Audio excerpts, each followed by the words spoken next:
ऋण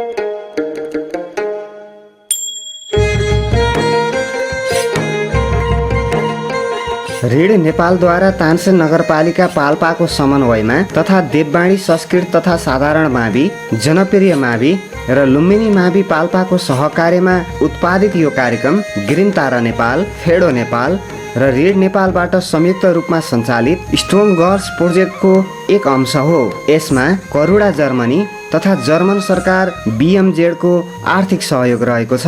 कोभिड-19 को कारणबाट घरमै रहेका बालबालिकाहरूको पठन पाठनमा सहजता ल्याउने उद्देश्यले यो हेर्दै सिक्दै कार्यक्रम तयार गरिएको हो।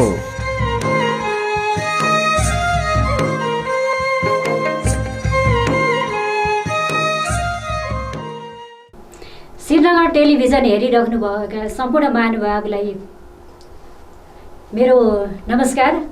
कक्षा 4 र 5 को विद्यार्थी भाइ बहिनीहरूलाई सौर्य परिवार अथवा सौर्य मण्डल भन्ने विषयवस्तु लिएर उपस्थित भएको छु। अब चाहिँ म विषयवस्तुमा प्रवेश गर्न चाहे। तपाईहरुले चाहिँ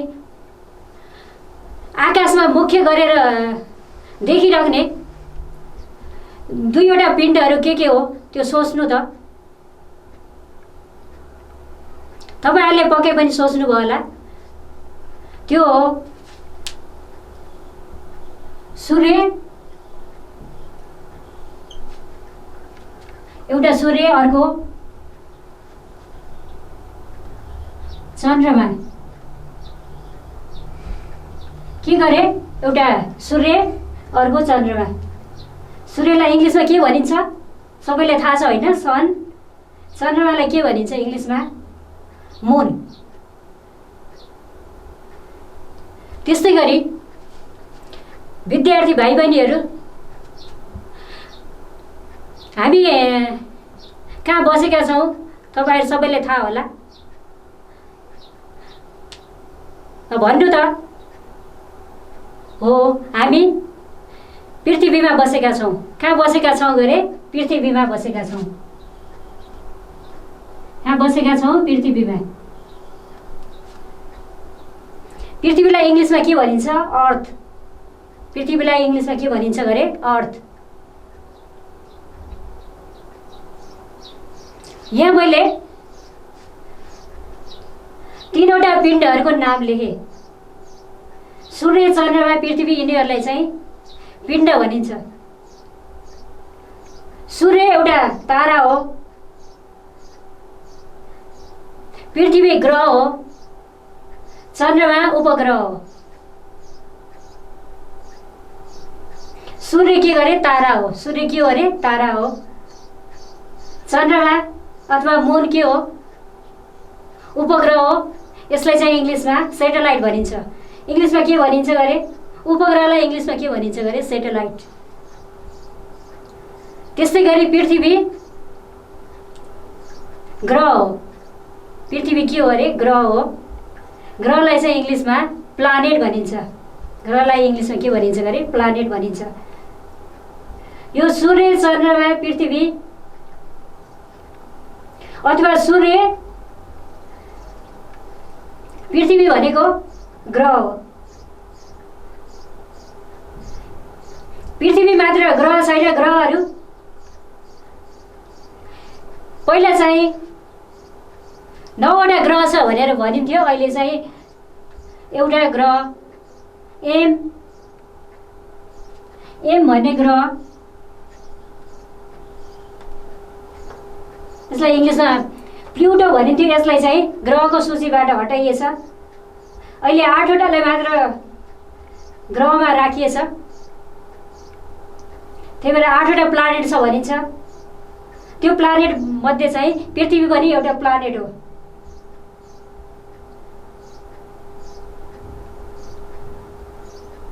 अनि प्लानेटलाई घुम्ने आकाशीय पिण्डलाई उपग्रह भनिन्छ। इंग्लिशमा सैटेलाइट भनिन्छ। चन्द्रमा एउटा सैटेलाइट हो। त्यस्तै अरु ग्रहको पनि सैटेलाइटहरू छ। 2टा ग्रहको सेटेलाइट छैन, अरूको सेटेलाइट छ। यी बाहेक अर्थात् चाहिँ सूर्य, ग्रह, उपग्रह बाहेक अरू आकाशीय पिण्डहरू पनि छन्। आकाशमा अरू पिण्ड पनि छन्। आकाशमा भएको वस्तुलाई आकाशीय पिण्ड भनिन्छ।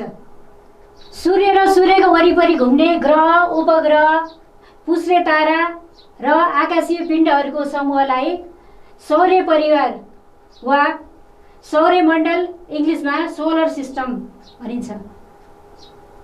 सूर्य र सूर्यको वरिपरि घुम्ने ग्रह, उपग्रह, पुच्छ्रे तारा र अन्य आकाशीय पिण्डहरूको समूहलाई सौर्य परिवार वा सौर्यमण्डल, इङ्ग्लिसमा सोलर सिस्टम भनिन्छ। सौर्य परिवारको अर्को नाम के रहेछ? सौर्यमण्डल। त्यसलाई चाहिँ इङ्ग्लिसमा के भनिरहेछ? Solar system.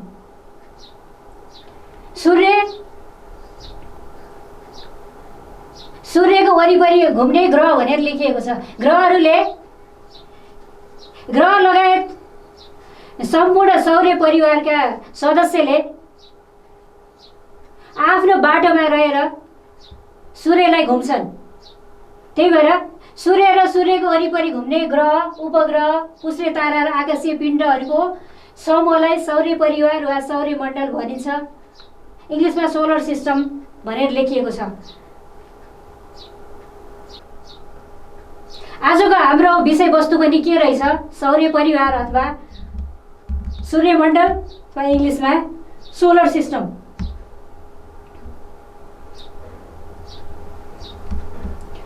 सौर्य परिवार अथवा सौर्यमण्डल भनेको के हो? अथवा सौर्य परिवार वा सूर्यमण्डलको परिभाषा लेख्नुहोस् भनियो भने के भन्न परिरहेछ? सूर्य र सूर्यको वरिपरि घुम्ने ग्रह, उपग्रह, पुच्छ्रे तारा र आकाशीय पिण्डहरूको समूहलाई सौर्य परिवार वा सौर्यमण्डल, इङ्ग्लिसमा सोलर सिस्टम भनिन्छ भनेर भन्नु पर्यो। नेपाली मिडियममा पढ्नेले यो सोलर सिस्टम भनेर लेख्नु पर्दैन। सूर्य र सूर्यको वरिपरि घुम्ने ग्रह, उपग्रह, पुच्छ्रे तारा र आकाशीय पिण्डहरूको समूहलाई सौर्य परिवार वा सौर्यमण्डल भनिन्छ भनेर मात्र लेख्दा हुन्छ। के भनेर लेख्नु परिरहेछ? सूर्य र सूर्यको वरिपरि घुम्ने ग्रह, उपग्रह, पुच्छ्रे तारा र आकाशीय पिण्डहरूको समूहलाई सौर्य परिवार वा सौर्यमण्डल भनिन्छ भनेर भन्नु परिरहेछ। डिफाइन सोलर सिस्टम भनियो अथवा वाट इज सोलर सिस्टम भन्दाखेरि के भन्नु परिरहेछ? यहाँ लेखिएको छ, the solar system is the family of the sun which consists of 8 planets, their satellites, comets, etc. मैले फेरि सोलर सिस्टमलाई डिफाइन गर्छु। The solar system is the family of the sun which consists of 8 planets, their satellites, comets, etc.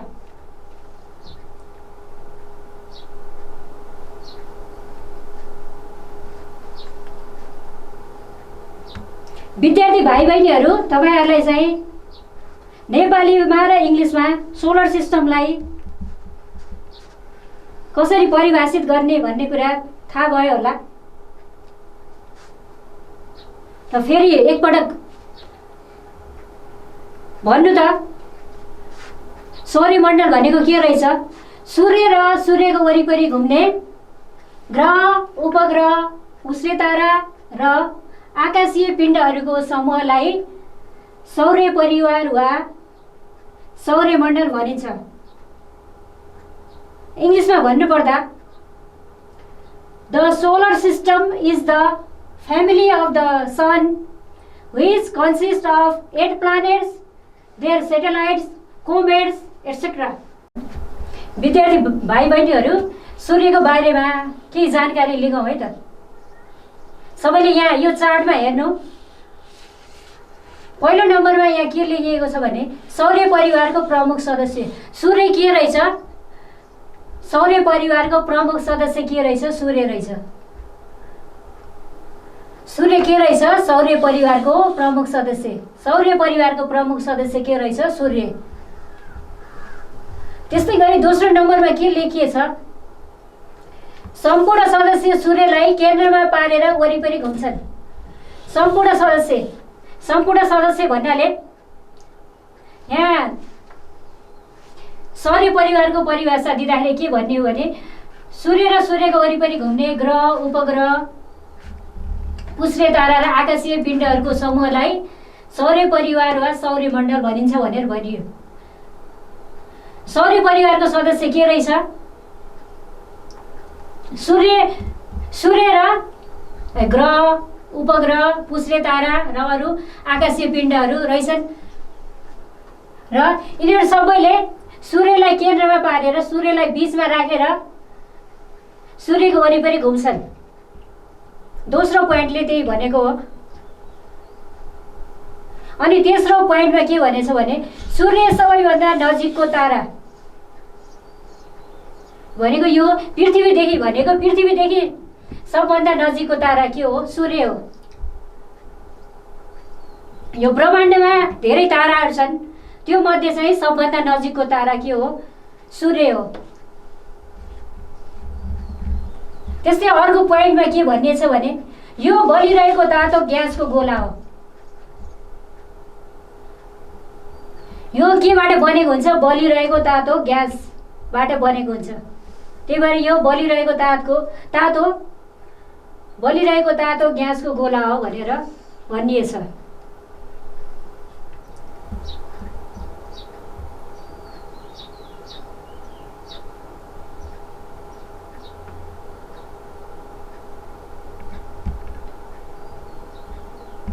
ल यहाँ हेर्नु त, यो चार्टमा हेर्नु त। अर्को पोइन्ट छ यसले ताप र प्रकाश दिन्छ। यो सबैलाई थाहा भएको कुरा हो। सूर्यले हामीलाई के दिन्छ भने ताप र प्रकाश दिन्छ। यदि हामीले सूर्यले ताप र प्रकाश नदिएको भए हाम्रो पृथ्वीमा अस्तित्व सम्भव हुने थिएन होला। थिएन होला कि अस्तित्व नै हुन्थेन। त्यही भएर हाम्रो चाहिँ ताप र प्रकाशको मुख्य स्रोत सूर्य हो। अनि त्यस्तै गरी अर्को पोइन्ट छ जलचक्र सञ्चालनमा सहयोग गर्छ। सूर्यले जलचक्र सञ्चालनमा सहयोग गर्छ। जलचक्र भनेको सामान्य भाषा भन्दाखेरि आकाशबाट पानी पर्ने जुन प्रक्रिया छ त्यसलाई चाहिँ जलचक्र भनिन्छ। त्यो आकाशबाट पानी पर्ने प्रक्रिया सञ्चालनमा चाहिँ यो सूर्यले सहयोग गर्छ। त्यसपछि अब अघि चाहिँ मैले सूर्यलाई तारा भने, त्यो तारा भनेको तारालाई कसरी परिभाषित गर्ने भन्ने कुरा यहाँ हामीले चाहिँ चार्टमा लेखेर ल्याइएको छ। ताराको परिभाषा टिम गरी चम्किरहेका असङ्ख्य पिण्डहरूलाई तारा भनिन्छ। तारालाई के भनिरहेछ? तारालाई कसरी परिभाषित गरिरहेछ भने टिम गरी चम्किरहेका असङ्ख्य पिण्डहरूलाई तारा भनिन्छ। तपाईँहरूले चाहिँ रातिमा आकाशमा टिलबिल उज्यालो दिइरहेका वस्तुहरू देख्नुभयो होला, त्यो चाहिँ के हो भने तारा हो। त्यही भएर चाहिँ तारालाई कसरी परिभाषित गरिएको हो? टिम गरी चम्किरहेका असङ्ख्य पिण्डलाई तारा भनिन्छ। यो टिम गरी चम्किन्छ भनेर यिनीहरूको चाहिँ प्रकाश एक नासको हुँदैन। त्यही भएर यसलाई चाहिँ टिम गरी चम्किरहेका असङ्ख्य पिण्डलाई तारा भनिन्छ भनेर भनिएको। त्यस्तै अर्को पोइन्ट छ सूर्यलाई परिक्रमा गर्ने आकाशीय पिण्डहरूलाई ग्रह भनिन्छ। ग्रह भनेको के रहेछ? सूर्यलाई परिक्रमा गर्ने आकाशीय पिण्डहरूलाई ग्रह भनिन्छ। अघि चाहिँ भनियो त परिभाषामा पनि छ सौर्य परिवारका सम्पूर्ण सदस्यले सूर्यलाई परिक्रमा गर्छन्।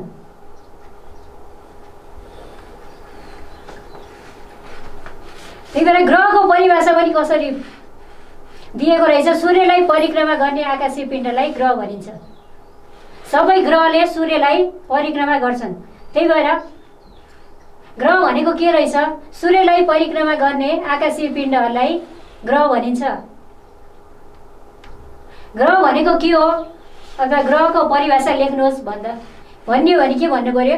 सूर्यलाई परिक्रमा गर्ने आकाशीय पिण्डहरूलाई ग्रह भनिन्छ भनेर भन्नु पर्यो। त्यस्तै अर्को पोइन्ट छ, ग्रहहरू आकाशमा एकनासले चम्कन्छन्। यहाँ तारा चाहिँ टिम गरेर चम्किन्छन् भनेर भन्यो। यहाँ टिम गरेर चम्किन्छन् भनेको यिनीहरूको प्रकाश एकनासको हुँदैन, तर चाहिँ ग्रहको प्रकाश एकनासको हुन्छ। ग्रहहरू चाहिँ आकाशमा एकनासले चम्किन्छन्, ग्रहको उज्यालो चाहिँ एकनासको हुन्छ।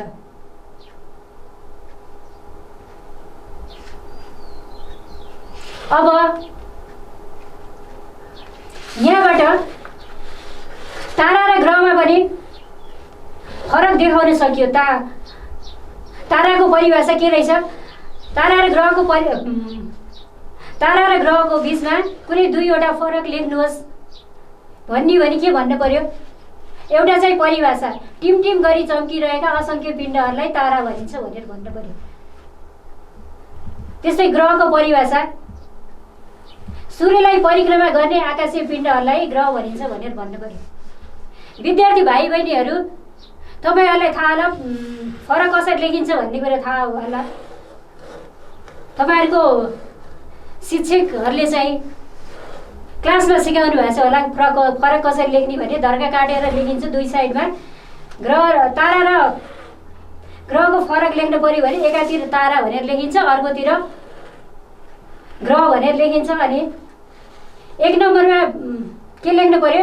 टिम गरी चम्किरहेका असङ्ख्य पिण्डहरूलाई तारा भनिन्छ भनेर लेख्नु पर्यो। त्यो तारातिर लेख्नु पर्यो।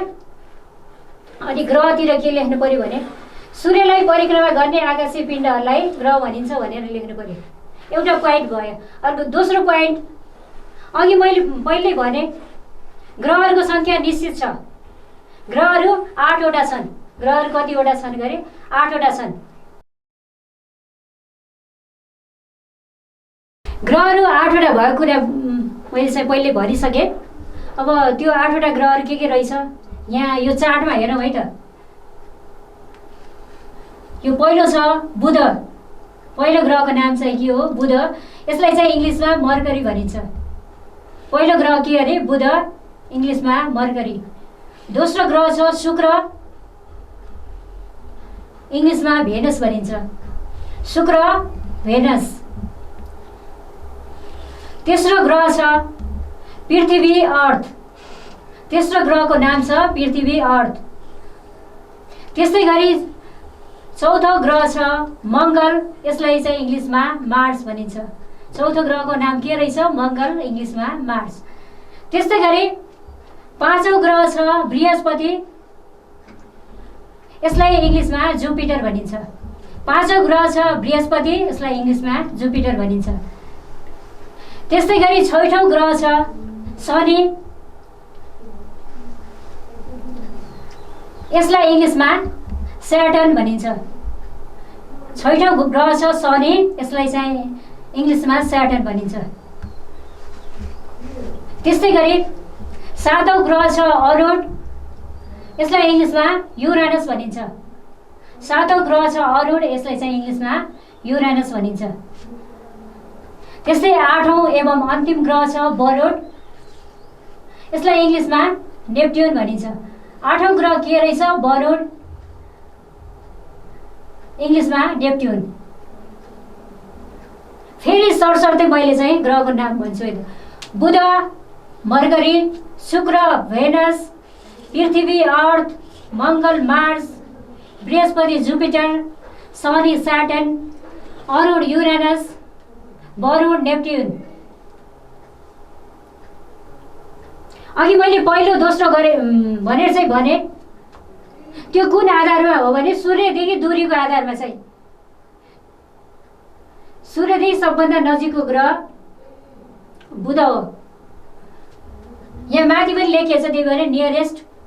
सूर्यदेखि दूरीको हिसाबले सबभन्दा नजिकको ग्रह के रहेछ? बुध। इङ्ग्लिसमा भन्नुपर्दा मर्करी। सूर्यदेखि सबभन्दा नजिकको नियरेस्ट प्लानेट के रहेछ? बुध, इङ्ग्लिसमा मर्करी। अनि यहाँ एन्ड स्मलेस्ट पनि भन्ने छ, किन भनेको र यो चाहिँ बुध ग्रह 8वटा ग्रह मध्ये सबभन्दा सानो ग्रह बुध हो। 8वटा ग्रहहरू मध्ये सबभन्दा सानो ग्रह, सानो र सूर्यदेखि सबभन्दा नजिकको ग्रह पनि बुध हो। त्यही भएर यहाँ नियरेस्ट एन्ड स्मलेस्ट भनेर लेखिएको। सबभन्दा नजिकको र सबभन्दा सानो ग्रह के रहेछ? बुध रहेछ। बुध ग्रह के रहेछ? सूर्यदेखि सबभन्दा दूरीको हिसाबले सबभन्दा नजिकको र 8वटा ग्रह मध्ये सबभन्दा सानो ग्रह के रहेछ? बुध रहेछ। त्यस्तै गरी अब यहाँ बृहस्पतिमा हेरौँ। यहाँ एरो दिएछ हामीले, यहाँ एरो लगाएर यहाँ के लेखेछ? लार्जेस्ट। तपाईँहरूले बुझ्नु होला पक्कै पनि। यो बृहस्पति के रहेछ? 8वटा ग्रह मध्ये सबभन्दा ठुलो ग्रह कुन रहेछ? बृहस्पति रहेछ।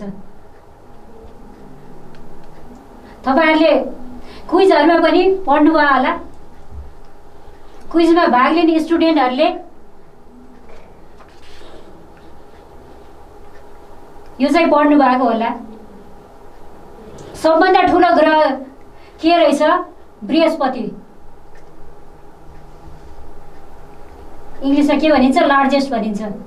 8वटा ग्रह मध्ये सबभन्दा ठुलो ग्रह कुन रहेछ? बृहस्पति, इङ्ग्लिसमा जुपिटर। त्यस्तै यहाँ हेरौँ, बरुडको ब्राकेटमा के भनिन्छ? फार्देस्ट भनेर लेखिएको छ। बरुड, यसलाई इङ्ग्लिसमा के भनिन्छ अरे? नेप्ट्युन। सबभन्दा फार्देस्ट भनेको सबभन्दा टाढाको। सूर्यदेखि दूरीको हिसाबले सबभन्दा टाढाको ग्रह के रहेछ? बरुड, इङ्ग्लिसमा नेप्ट्युन भनिन्छ। त्यही भएर यहाँ फार्देस्ट भनेर लेखिएको। सबभन्दा टाढाको लागि इङ्ग्लिसमा के भनिन्छ? फार्देस्ट भनिन्छ। र यहाँ अरू कुरा पनि लेखेको छ। Mercury and Venus do not have any satellite. 8वटा ग्रह मध्ये मर्करी र भेनस, मर्करी भन्नाले बुध, भेनस भन्नाले शुक्र, 8वटा ग्रह मध्ये बुध र शुक्रको कुनै पनि सेटेलाइट छैन। बुध र शुक्र बाहेक अरू सबैको सेटेलाइट छ। सेटेलाइट भनेको के भन्ने गरी? उपग्रह भनियो। बुध र शुक्र बाहेक अरू 6वटा ग्रहको उपग्रह छ, तर बुध र शुक्रको उपग्रह छैन। विद्यार्थी भाइ बहिनीहरू, तपाईँहरूलाई थाहा होला चन्द्रमा के को उपग्रह भन्ने कुरा थाहा होला। चन्द्रमा के को उपग्रह अरे? पृथ्वीको उपग्रह हो। चन्द्रमा पृथ्वीको सेटेलाइट एउटा मात्र छ, अथवा पृथ्वीको उपग्रह एउटा मात्र छ।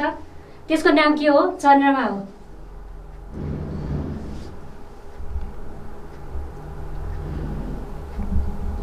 विद्यार्थी भाइ बहिनीहरू, अब चाहिँ आज के पढ्यो त्यो कुरा सर याद गरौँ है त। आज पढेको मुख्य कुराहरू याद गरौँ है त। पहिला चाहिँ मुख्य गरेर सौर्य परिवारको परिभाषा पढियो। सौर्य परिवार भनेको के भन्ने रहेछ? यही चार्टमा लेखिएको छ। सूर्य र सूर्यको वरिपरि घुम्ने ग्रह, उपग्रह, पुष्य तारा र आकाशीय पिण्डहरूको समूहलाई सौर्य परिवार वा सौर्यमण्डल भनिन्छ भनेर भन्नु पर्यो, भनेर चाहिँ त्यो सिक्यो। यसैलाई इङ्ग्लिसमा what is solar system, defined solar system भन्दाखेरि के भन्नुपर्छ भन्ने कुरा पनि सिक्यो। त्यो के रहेछ? The solar system is the family of the sun which consist of 8 planets, their satellites, comets, etc. म फेरि भने यो इङ्ग्लिसको definition. The solar system is the family of the sun which consist of 8 planets, their satellites, comets, etcetera. त्यसपछि हामीले सूर्यको बारेमा विभिन्न जानकारी लियौँ। यो चाहिँ सौर्य परिवारको मुख्य सदस्य हो। यसले हामीलाई ताप र प्रकाश दिन्छ। यो तारा हो। अनि जलचक्र सञ्चालनमा पनि यसले सहयोग गर्छ। अनि ताराको परिभाषा पनि जानियो, ग्रहको परिभाषा पनि जानियो, तारा र ग्रहको फरक पनि जानियो। त्यसपछि ग्रहहरू कतिवटा रहेछन् भन्ने कुरा पनि सिकियो। ल अब म चाहिँ विद्यार्थी भाइ बहिनीहरूलाई गृह कार्य दिनतिर लागेँ। ल तपाईँहरूले टिप्नु है त। पहिलो प्रश्न छ, सौर्य परिवार भन्नाले के बुझिन्छ? पहिलो प्रश्न छ, सौर्य परिवार भन्नाले के बुझिन्छ? अनि इङ्ग्लिस मिडियममा पढ्ने स्टुडेन्टको लागि defined solar system, defined solar system.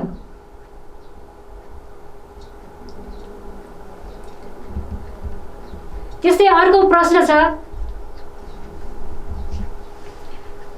ग्रह र ताराको बीचमा कुनै दुईवटा फरक लेख्नुहोस्। ग्रह र ताराहरूको बीचमा कुनै दुईवटा फरकहरू लेख्नुहोस्। अर्को प्रश्न छ, write the names of 8 planets, write the names of 8 planets. 8वटा ग्रहहरूको नाम लेख्नुहोस्, 8वटा ग्रहहरूको नाम लेख्नुहोस्। फेरि अर्को क्लासमा भेट हुन्छौँ भन्दै म आजको क्लास यही अन्त्य भएको चाहिँ जानकारी दिँदै यहाँबाट बिदा हुन्छु। हस्त, धन्यवाद।